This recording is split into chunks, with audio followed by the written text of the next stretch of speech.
Genesis chapter 40. After this, the king of Egypt's cupbearer and baker offended their master and the king of Egypt. Pharaoh was angry with his two officers, the chief cupbearer and the chief baker, and put them in custody in the house of the captain of the guards in the prison where Joseph was confined. The captain of the guards assigned Joseph to them as their personal attendant, and they were in custody for some time. The king of Egypt's cupbearer and baker, who were confined in the prison, each had a dream. Both had a dream on the same night, and each dream had its own meaning. When Joseph came to them in the morning, he saw that they looked distraught. So he asked Pharaoh's officer who were in the custody with him in his master's house, "Why do you look so sad today?" "We had dreams," they said to him. "There is no one to interpret them." Then Joseph said to them, "Don't interpretations belong to God? Tell me your dreams." So the chief cupbearer told his dream to Joseph. "In my dream, there was a vine in front of me. On the vine were 3 branches. As soon as it budded, its blossoms came out and its clusters ripened into grapes. Pharaoh's cup was in my hand, and I took the grapes, squeezed them into the Pharaoh's cup, and placed the cup in Pharaoh's hand." This is its interpretation," Joseph said to him. "The 3 branches are 3 days. In just 3 days Pharaoh will lift up your head and restore you to your position. You have put Pharaoh's cup in his hand the way you used to when you were his cupbearer. But when all goes well for you, remember that I was with you. Please show kindness to me by mentioning me to Pharaoh and get me out of this prison, for I was kidnapped from the land of the Hebrews, and even here I have done nothing that they should put me in the dungeon." When the chief baker saw this, the interpretation was positive. He said to Joseph, "I also had a dream. 3 baskets of white bread were on my head. In the top baskets were all sorts of baked goods for Pharaoh, but the birds were eating them out of the basket on my head." "This is the interpretation," Joseph replied. "The 3 baskets are 3 days. In just 3 days Pharaoh will lift up your head from you and hang you on a tree. Then the birds will eat the flesh from your body." On the 3rd day, which was Pharaoh's birthday, he gave a feast for all his servants. He elevated the chief cupbearer and the chief baker among his servants. Pharaoh restored the chief cupbearer to his position as cupbearer, and he placed the cup in Pharaoh's hand. But Pharaoh hanged the chief baker, just as Joseph had explained to them. Yet the chief cupbearer did not remember Joseph.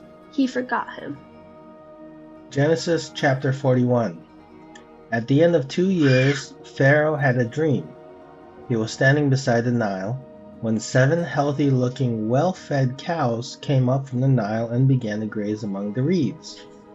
After them, 7 other cows, sickly and thin, came up from the Nile and stood beside those cows, along the bank of the Nile. The sickly, thin cows ate the healthy, well-fed cows. Then Pharaoh woke up. He fell asleep and dreamed a second time. 7 heads of grain, plump and good, came up on one stalk. After them, 7 heads of grain, thin and scorched by the east wind, sprouted up. The thin heads of grain swallowed up the 7 plump, full ones. Then Pharaoh woke up, and it was only a dream. When morning came, he was troubled, so he summoned all the magicians of Egypt and all its wise men. Pharaoh told them his dreams, but no one could interpret them for him.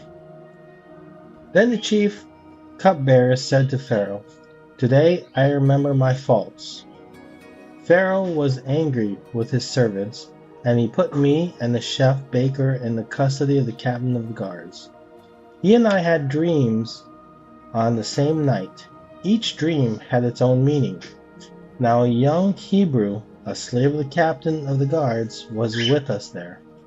We told him our dreams. He interpreted our dreams for us, and each had its own interpretation.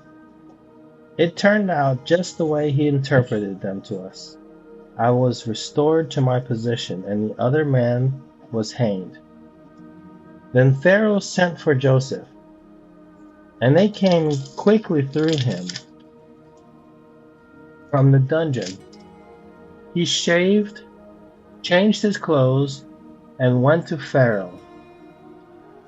Pharaoh said to Joseph, I have had a dream and no one can interpret it. But I have heard it said about you that you can hear a dream and interpret it. I am not able to. Joseph answered Pharaoh, It is God who will give Pharaoh a favorable answer.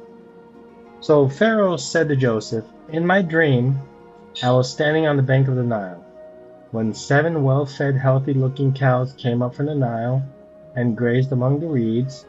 After them 7 other cows, weak, very sickly and thin, came up. I've never seen such a sickly ones as these in all the lands of Egypt. Then the thin, sickly cows ate the first 7 well-fed cows. When they had devoured them, you could not tell that they had devoured them.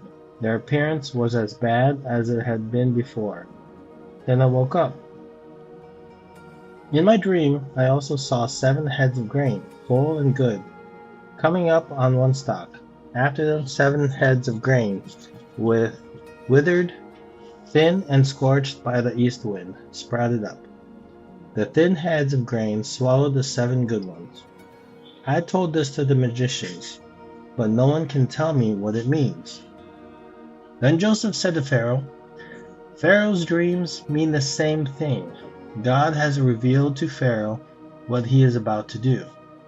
The 7 good cows are 7 years, and the 7 good heads are 7 years. The dream means the same thing.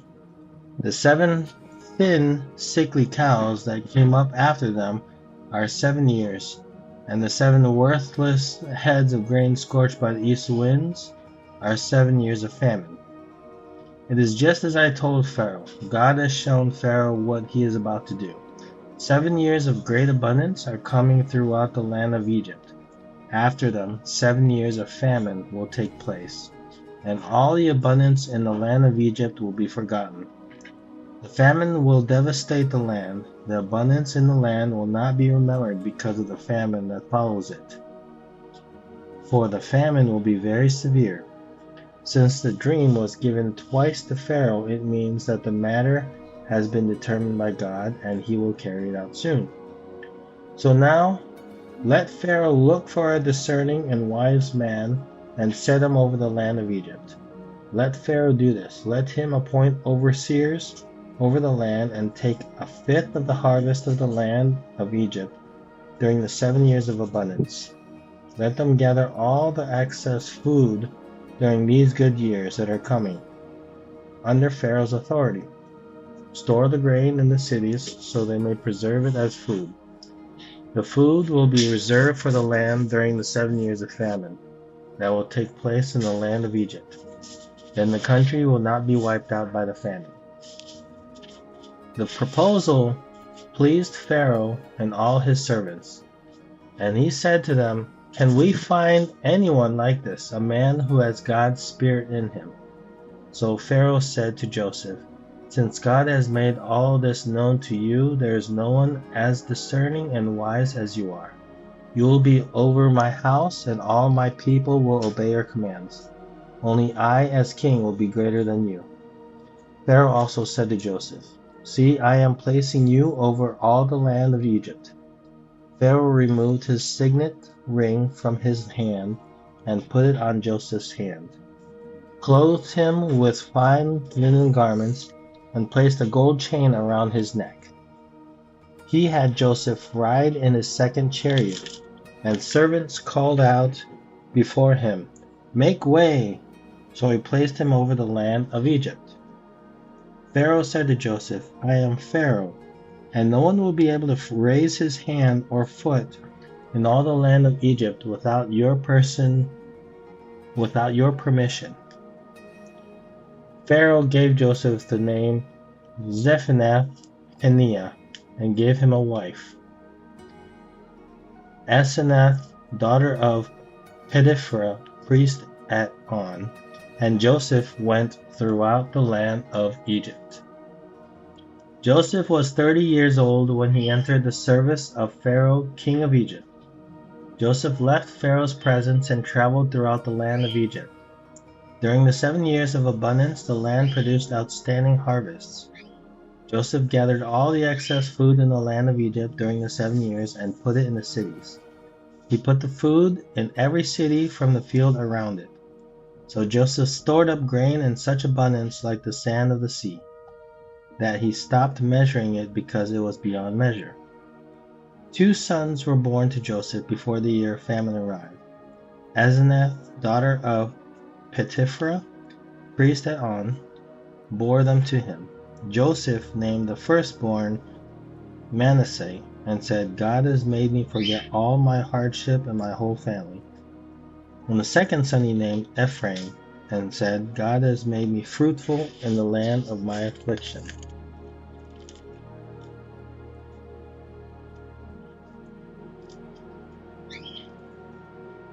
Then the 7 years of abundance in the land of Egypt came to an end, and the 7 years of famine began, just as Joseph had said. There was famine in every land, but in the whole land of Egypt there was food. When the whole land of Egypt was stricken with famine, the people cried out to Pharaoh for food. Pharaoh told all Egypt, Go to Joseph and do whatever he tells you. Now the famine has spread across the whole region, so Joseph opened all the storehouses and sold grain to the Egyptians, for the famine was severe in the land of Egypt. Every land came to Joseph in Egypt to buy grain, for the famine was severe in every land. This is chapter 42. When Jacob learned that there was grain in Egypt, he said to his sons, Why do you keep looking at each other? Listen, he went on, I have heard there's grain in Egypt. Go down there and buy some for us, so that we will live and not die. So 10 of Joseph's brothers went down to buy grain from Egypt. But Jacob did not send Joseph's brother Benjamin with his brother, for he thought something might happen to him. The son of Israel were among those who came to buy grain, for the famine was in the land of Canaan. He was in charge of the country he sold grain to. All its people, his brothers came and bowed down before him, with their faces to the ground. When Joseph saw his brothers, he recognized them, but he treated them like strangers, and spoke harshly to them. Where do you come from? Asked. From the island of Canaan, to buy food. They replied, although Joseph recognized his brothers, they did not recognize him. Joseph remembered his dream about them and said to them, You are spies? No, you are spies. You have come to see the weakness of the land. No, my lord, your servants have come to buy food. They said, We are all sons of one man. We are honest. Your servants are not spies. No, he said to them, You have come to see the weakness of the land. But they replied, We your servants were 12 brothers, the son of one man, in the land of Canaan. The youngest is now with our father, and one is no longer living. Then Joseph said to them, I have spoken. You are spies. This is how you will be tested, as surely as Pharaoh lives. You will not leave this place unless your youngest brother comes here. Send one from among you to get your brother. The rest of you will be imprisoned, so that your words can be tested to see if they are true. If they are not, then as surely as Pharaoh lives, you are spies. So Joseph imprisoned them together for 3 days. On the third day, Joseph said to them, I fear God. Do this and you will live. If you are honest, let one of you be, be confined to the guardhouse, while the rest of you go and take grain. Fill the hunger of your household. Bring your youngest brother to me, so that your words can be confirmed. Then you won't die. And they consented to this. Then they said to each other, Obviously, we are being punished for what we did to our brother. We saw his deep distress when he pleaded with us, but we would not listen. That is why this trouble has come to us. But Reuben replied, Didn't I tell you not to harm the boy? But you wouldn't listen. Now we must account for his blood. They did not realize that Joseph understood them, since there was an interpreter between them. He turned away from them and wept. When he turned back and spoke to them, he took Simon from them and had him bound before their eyes. Joseph then gave orders to fill their containers with grains. Return each man's silver to his sack, and give them provisions for their journey. This order was carried out. They loaded the grains in their donkeys and left there.